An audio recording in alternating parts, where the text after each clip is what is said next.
میرے ننھے ننھے دوستوں کو پیار بھرا سلام، السلام علیکم دوستو۔ آج میں آپ کو سندباد کے 7ویں سفر کی کہانی سناؤں گی۔ دوستو، چھٹے سفر کے خاتمے پر چونکہ سندباد کی ملاقات ہارون الرشید سے ہوئی تھی، اس لیے تاجر برادری میں اس کا مقام و مرتبہ بڑھ گیا تھا اور اس کے نئے نئے دوست بننے لگے تھے۔ اب سندباد نے ارادہ کر لیا تھا کہ آئندہ سفر نہیں کروں گا، کیونکہ اب تک تو اللہ تعالیٰ کی کرم نوازی سے ہر حادثے سے بچ کر آ گیا، مگر ہر مرتبہ ستارہ عروج پر نہیں رہتا۔ لیکن بھائی، لکھے کو کون ٹال سکتا ہے۔ ایک دن سندباد کو خلیفہ ہارون الرشید کا پیغام ملا کہ دربار میں حاضر ہو۔ اب تو سندباد پریشان ہو گیا کہ نہ جانے کیا بات ہے۔ اگلی ہی صبح وہ دربار جا پہنچا تو خلیفہ نے سندباد کی بڑی خاطر تواضی کی اور کہا کہ سندباد، تمہیں یاد ہے تم مہاراجہ سرندیپ کا ایک خط لائے تھے؟ اب میں چاہتا ہوں کہ تم میرا خط لے کر مہاراجہ کے پاس جاؤ۔ چونکہ خلیفہ کا حکم تھا، اس لیے انکار کی گنجائش ہی نہیں تھی، اس لیے اس نے خلیفہ کے سامنے سر تسلیم خم کر دیا۔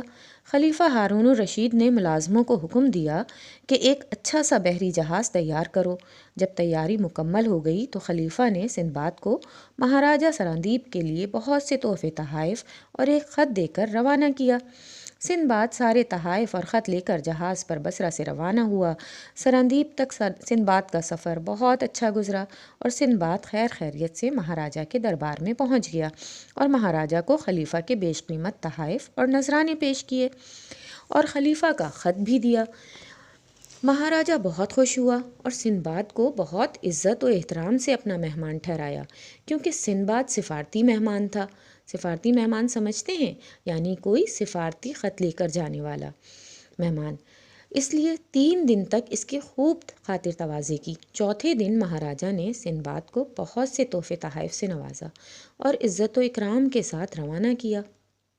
جب سندباد سرندیپ سے روانہ ہوا تو 3 دن تک سمندر میں بڑے آرام سے سفر کرتا رہا۔ موسم بہت خوشگوار تھا، ہلکی ہلکی ہوا چل رہی تھی۔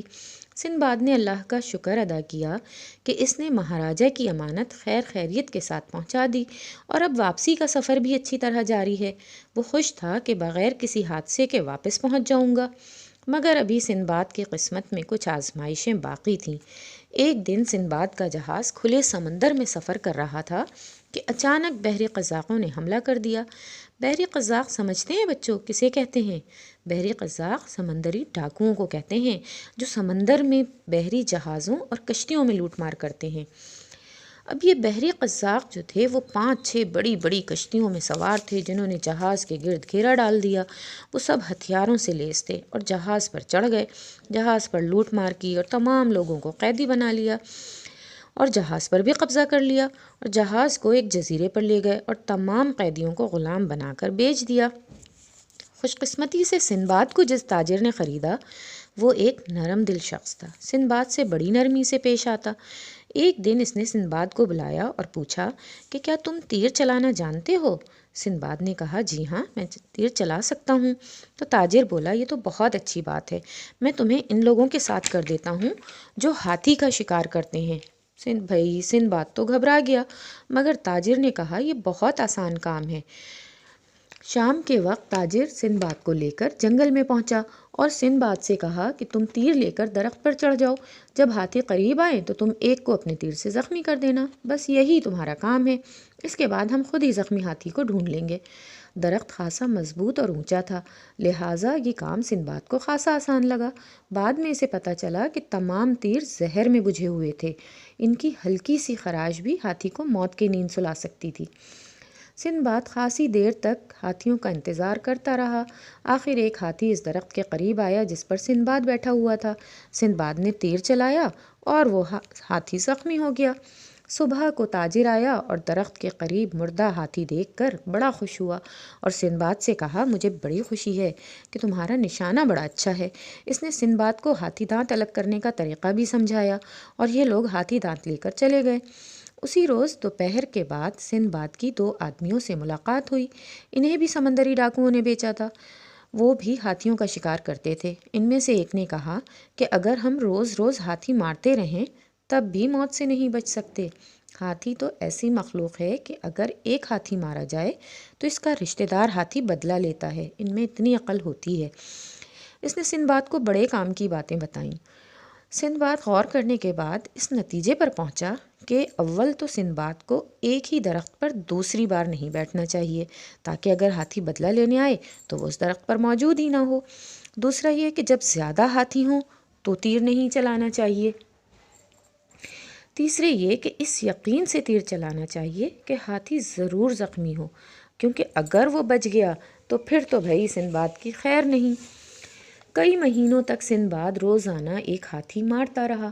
ایک دن تاجر نے سندباد کو بلایا اور کہا کہ میں تمہارے کام سے بہت خوش ہوں اور آئندہ ہر 10 ہاتھی دانت سے ایک ہاتھی دانت تمہیں دے دوں گا، اور جب تمہارے پاس 100 ہاتھی دانت جمع ہو جائیں گے تو تمہیں آزاد کر دوں گا اور وہ 100 ہاتھی دانت بھی تمہیں دے دوں گا۔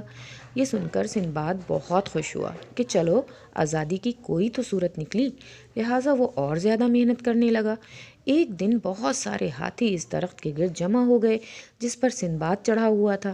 سندباد نے سوچا کہ چلو بھائی آج تو شامت آ گئی، آزادی سے پہلے ہی موت سر پر پہنچ گئی ہے، لہٰذا سندباد نے کوئی تیر نہیں چلایا۔ غصے میں بھرے ہاتھیوں نے اپنی ٹکروں سے درخت کو جڑ سے اکھاڑ کر پھینک دیا اور سندباد دھڑام سے زمین پر آ گرا۔ سندباد نے کلمہ پڑھ کر آنکھیں بند کر لیں۔ اسے یقین تھا کہ ابھی تھوڑی ہی دیر میں ہاتھی اسے اپنے پیروں سے روند کر کچومر بنا دیں گے، مگر اس کی حیرت کی انتہا نہ رہی جب ہاتھیوں نے ایسا کچھ بھی نہ کیا، بلکہ ایک ہاتھی نے اسے اپنی سونڈ میں اٹھا کر پیٹھ پر بٹھایا اور پھر وہ سب ایک قطار بنا کر چل پڑے۔ کئی وادیوں سے گزرتے ہوئے گھومتے ہوئے آخر پہاڑوں سے گھری ایک وادی میں پہنچ گئے۔ وہاں پہنچ کر سارے ہاتھی رک گئے۔ سندباد پھٹی پھٹی آنکھوں سے وہ منظر دیکھ رہا تھا۔ دور دور تک ہاتھیوں کے ڈھانچے بکھرے پڑے تھے، ایک نہیں دو نہیں ہزاروں ہاتھیوں کے ڈھانچے وہاں پر موجود تھے۔ اس سے پہلے اس نے اس طرح کی کہانیاں سن رکھی تھیں کہ ہاتھیوں کا ایک قبرستان ہوتا ہے جہاں جا کر وہ مرتے ہیں، مگر اسے اس بات کا یقین نہیں تھا کہ بھئی کہانی تو کہانی ہی ہوتی ہے۔ مگر آج وہ اپنی آنکھوں سے ہاتھیوں کا قبرستان دیکھ رہا تھا۔ سارے ہاتھی سندباد کے گرد گھیرا ڈالے اسے دیکھ رہے تھے، جیسے نگاہوں سے کہہ رہے ہوں کہ تم لوگ ہمیں ہاتھی دانت کے لیے مارتے کیوں ہو؟